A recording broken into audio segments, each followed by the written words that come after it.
My name is Katie Burton. I'm an SRNA here at Westminster, and I'm here to go over my two regional blocks. I got adductor canal and inner scaling. We're gonna just do two separate videos because on a normal patient, hopefully, you won't be doing both of them at the same time because that would be a lot of damage you're trying to fix. So I'm gonna start with my adductor canal. I already have a little bit of goo here. I've already looked at some stuff and marked some stuff. First, we're gonna go over with the patient. Our clinical indications for the adductor canal is going to be a total knee, any surgery that's the anterior aspect of the knee, or you can also use it in conjunction with a sciatic nerve block, and that's going to give you complete analgesia below the knee. If you're doing saphenous vein stripping or any medial foot or ankle surgery. Our contraindications are going to be patient refusal, any infection at the site, allergies, any pre-existing neurodeficits in that side, or anticoagulation. Those are generally our normal contraindications. Our benefits for this one, this block has been being used more and more because you don't lose motor control. It's just a sensory block. So we're going to get better pain control than just intravenous narcotics. There's less need for those systemic opioids, which means less nausea, less constipation, all that stuff. Easier to participate in physical therapy afterwards because of that just a sensory block, which means you can ambulate faster after surgery. Our risks for this one are going to be infection, nerve injury, bleeding, local anesthetic toxicity, and then if you for some reason get an intravascular injection, you can get seizures or a failed block. Alternatives, we can do alternative pain medication, general anesthesia, or also we can try for up higher at the femoral artery. We'll lose that motor control as well. So our steps for placing it. I'm going to identify my patient. This is Mrs. Overschmidt. She's here today because she broke her left ankle, and we're just trying to repair some stuff down there. I've checked into her history. She has no pertinent medical or surgical history, no problems with anesthesia. We've made sure that this is the correct block that we want for her. We're going to go over all the risks and benefits, and then we'll make sure to get that consent from her. And then we're going to make sure. So, Mrs. Overschmidt, which leg did you break? The left one. Your left ankle, right? Okay. Right. So we're making sure this is our left ankle. I'm going to go ahead and just put a big X here and put our initials just so that we identify that surgical site. And then I'm going to gather up all my supplies. So I have an ultrasound machine with a linear transducer that goes to 8 to 14 megahertz. We're going to make sure we either have a sterile sleeve, or some people like to use tegaderms on top of it so that this part's sterile and the rest can be dirty. We don't have either in the lab, so we're just pretending that we have that. And then you're going to make sure that you have gel. For us, this is my non-sterile gel that I'm identifying my anatomy, and then this is going to be my sterile field here. We'll also make sure we have a 20 ml syringe. And, oh my goodness, don't mind me. Okay, we have a 20 ml syringe that's going to have our local anesthetic in it. We're going to use bupivacaine 0.5 to 0.75%. And then we're also going to have a 3-way stopcock with a 10 ml syringe so that you can use it to fill up this side, and then we're going to inject slowly. You also want to make sure that you have a needle. So your needle is going to be a 4-inch in this instance. We have a smaller one, but a 4-inch 22 gauge short bevel insulated stimulating needle so that you can use your nerve stimulator. You make sure you have your nerve stimulator. You want lots of help just because you need a bunch of hands to make sure you stay sterile. I have my sterile prep and my electrodes, and then I also have my sterile gloves and sterile gown. So I'm going to make sure to put monitors on my patient. We're going to check O2 and EKG. We're going to do a timeout. Make sure everybody's on board. We're doing the adductor canal block on this left side because of the ankle surgery. I can sedate her with 2 to 5 milligrams of Versed. In this case, we likely will be using general anesthetic, so hopefully she's already asleep. I'm going to position her and get her all good to go.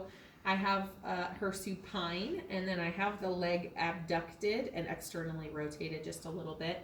And then I'm going to identify the landmark. So just externally, we're going to place this probe, the anterior medial, about middle to distal third, but on our patient, she's a bit higher. And then we're going to be looking for the saphenous nerve, which is on this lateral side of the thigh. And then on our sonoanatomy, we'll look for the femoral artery, the nerve next to the artery. Can't always be super seen, so we'll just make sure we have the right spot. And then, yeah, so let's look at our sonoanatomy that we have here. I already put a little gel on. All right. So I've already kind of marked my landmarks here. So we can see it's right in the middle there. You can see the pulsatile, and I'm going to go ahead and compress, and we can see that femoral vein goes away and just the femoral artery is right there. Now we know we're on the lateral side, so that means that our saphenous nerve is going to be on this side, and then we have the sartorius muscle across the top there. So her sonoanatomy looks good. We are good to go there. And then I'll just show you when we're inserting our needle, we want to come from the lateral side to the medial side, and we're going to go, so we have a in plane view. This is about where we're going to insert it. So now that she's all ready, for the sake of this video, I'm going to keep this goo on her because we don't have much of it. But normally I would get this all cleaned off and then wash my hands and get all ready to go. So I'm going to get my sterile gown, sterile gloves, sterile hat, sterile mask, sterile everything. For the sake of this video, we're gonna pretend it's all sterile.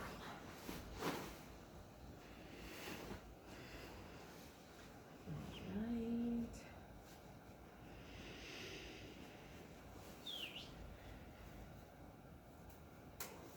You doing okay, Mrs. Overschmidt? I'm so nervous. You've got this, girl. I got you.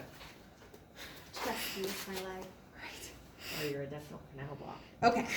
So now we're all ready to go.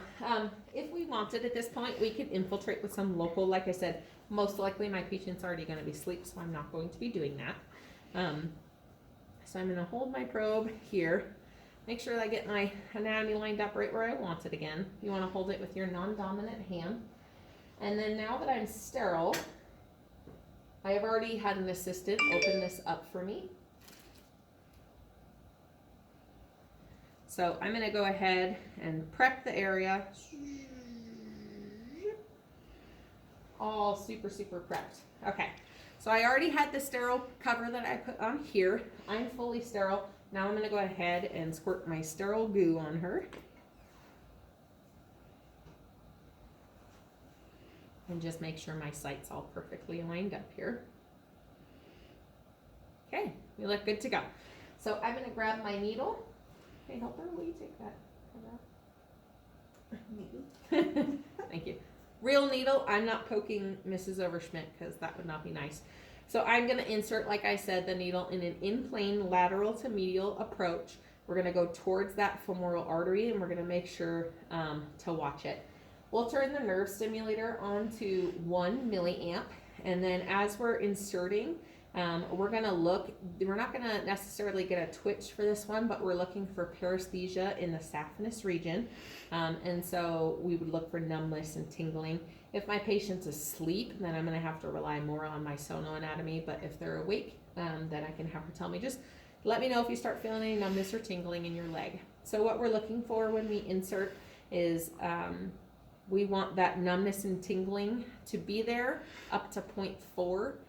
But if it's any farther, like 0.2, then you're going to want to go ahead and back out your needle because you could be intraneural. And then our dosing on this, I'll steal that from you. Our dosing on this, you're going to make sure that you're aspirating before you go. But our dosing is going to be, you can administer NS to ensure that you're in the right place. Our test dose is going to be 1 to 2 mils of that local anesthetic.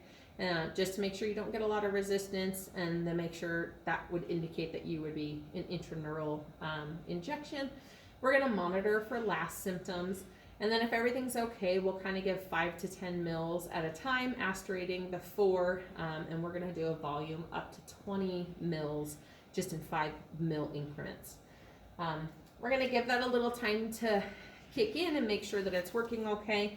And then as long as everything's working okay, then we're gonna go ahead and chart our procedure, and we'll start with surgery. So in this instance, I'm gonna go ahead and stop this video, and then we'll move over to the interscaling. Thank you.